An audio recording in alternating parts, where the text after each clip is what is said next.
e-learning platform for contracts and accounts, subject code 22601. For this chapter, we have to start a 6 number chapter, and then our course outcome is for this chapter is justify the rate fixation of civil structure. Again, subject contracts and account 22601. The 6 number chapter name is valuation. The marks is 14 marks.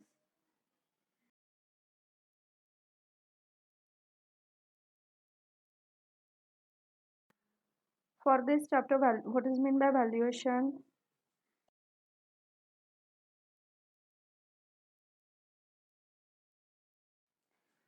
The objectives for this subject is valuation, value of property and calculate capital value. First term is valuation. Valuation म्हणजे काय? तर valuation is an art of assigning the present fair values of the property. It is difficult to define the word of value. Value हा शब्द कधी define करता येत नाही, पण ॲक्च्युअली व्हॅल्युएशन म्हणजे काय असणार आहे, तर आपली जी काही प्रेझेंट व्हॅल्यू असणार आहे प्रॉपर्टीची, ती म्हणजे त्याच टर्मला आपण व्हॅल्युएशन असं म्हणू शकतो. A price is a fact and a value is an estimate of what the price of those to be. मग त्याचे जे व्हॅल्यू असणार आहे, मग सिम्पल डेफिनेशन जी असणार आहे ती अशी असणार आहे, a price is a fact and a value is an estimate of what is the price does to be. तर हे एक सिम्पल डेफिनेशन आहे. तर व्हॅल्युएशन जर तुम्ही बघितलं तर प्रत्येक व्हॅल्युएशनमध्ये वेगवेगळे कॉन्सेप्ट्स असतात. म्हणजे त्याच्यामध्ये कॉस्ट ऑफ कन्स्ट्रक्शन असेल, ॲक्च्युअल कॉस्ट असेल, लेबर कॉस्ट असेल, मटेरियल कॉस्ट असेल. तर ही जी टर्म आहे त्यालासुद्धा आपण व्हॅल्यू म्हणू शकतो किंवा प्रेझेंट मार्केट व्हॅल्यू ते सुद्धा कॉस्ट म्हणजेच प्रेझेंट मार्केट व्हॅल्यू असं आपण कन्सिडर करू शकतो. Suppose a construction of bungalow cost is 2 lakh rupees after some years, आणि त्याच्यानंतर he want sell the bungalow up to going offer 1.5 lakh. म्हणजे त्यानं घेतलं 2 लाखाला आणि तो विकतोय 1.5 लाखाला. तर हे जे असणार आहे, हे डिफरन्स जे असणार आहे त्याचं व्हॅल्युएशन म्हणतो. म्हणजे 2 लाख ही पहिला त्याची कॉस्ट होती, पण आता त्याचं व्हॅल्युएशन 1.5 लाख झालेलं आहे. मग त्याच्यासाठी किती इयर्स गेले, काय गेले, हे सगळं डिपेंडेबल असतं. आणि व्हॅल्युएशनचे काही पर्पजेस आहेत. पर्पज ऑफ व्हॅल्युएशन आपण बघू शकतो. तर त्याच्यामध्ये जर valuation of property like land, building असेल ऑर फॅक्टरी असेल, तर ते पर्पजेस रिक्वायर्ड असतात. तर त्याच्यामध्ये फर्स्ट पर्पज आहे बाईंग अँड सेलिंग प्रॉपर्टी. मग त्याच्यामध्ये तुम्ही बाय ऑर सेल प्रॉपर्टीज करू शकता. It is valuation is required. मग कुठलीही तुम्ही प्रॉपर्टी घ्या, त्याचं बाईंग ऑर सेलिंग जर होत असेल तर सगळ्यात इम्पॉर्टंट व्हॅल्युएशन असतं.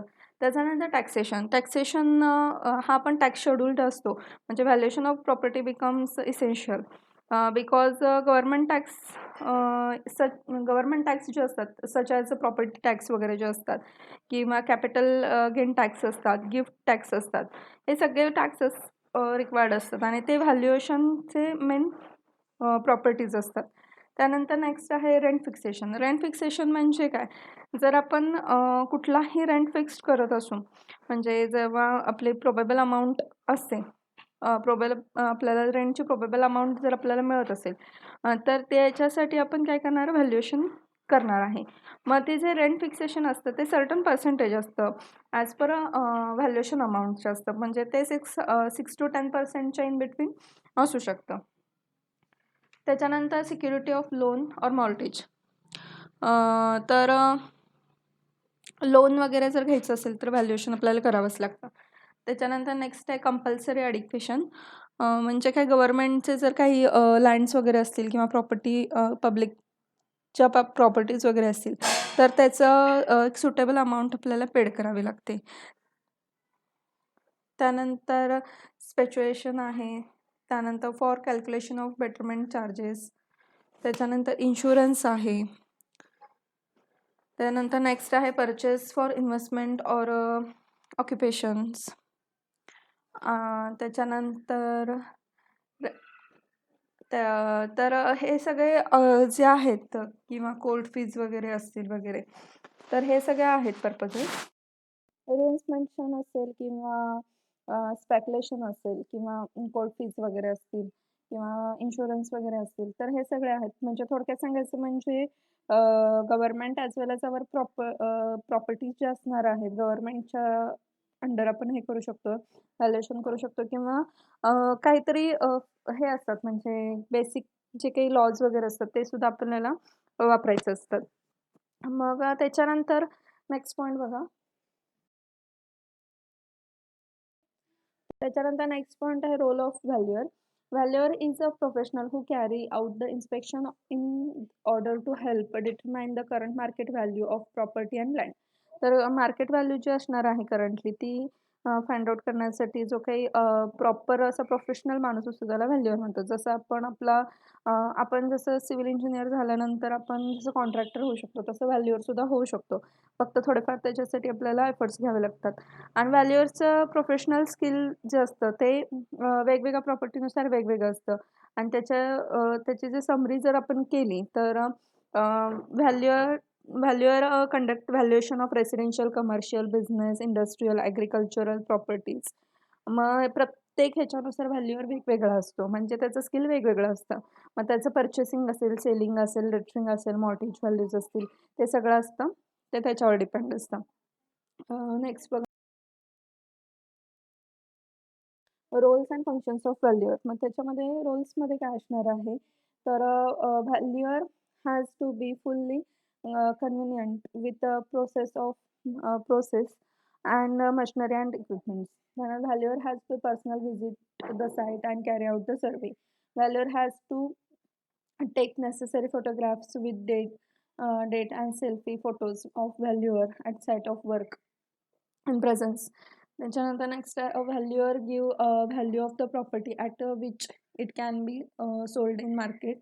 Then the valuer fix the value of property and the value is the in the business basis of the mortgage of property and insurance etcetera. तर याच्यावर सगळ्यावर डिपेंड असतं. हे सगळे बहुत बेसिक कन्सेप्ट आहेत आणि ह्या सगळ्या टेक्निकल लँग्वेज असतात. ओके, नेक्स्ट बघा. तर डेफिनेशनमध्ये फक्त आपण पहिला बघतो कॉस्ट. कॉस्ट म्हणजे काय? It is the original cost of construction, that is construction of material and labour. The next price. Price म्हणजे काय? It is the amount of money paid to the seller by the purchase of the properties. त्यानंतर next आहे ते म्हणजे value. Value म्हणजे काय असणार आहे? It is the present market value which cannot be necessary same as that cost of an item. It may be higher or lower than cost. Then next आहे व्हॅल्युअर. व्हॅल्युअर presence involved in doing the work of valuation of various type of properties is called as valuer, and engineering should have those knowledge of valuation because sometimes he has to work as a valuer also. आपलं जसं मगाशी सांगितलं तसं तुम्ही व्हॅल्युअर म्हणून सुद्धा काम करू शकता. थँक्यू. इथं हा व्हॅल्युअरचा पॉईंट झालेला आहे. नेक्स्ट आपण नेक्स्ट ह्याला बघूया.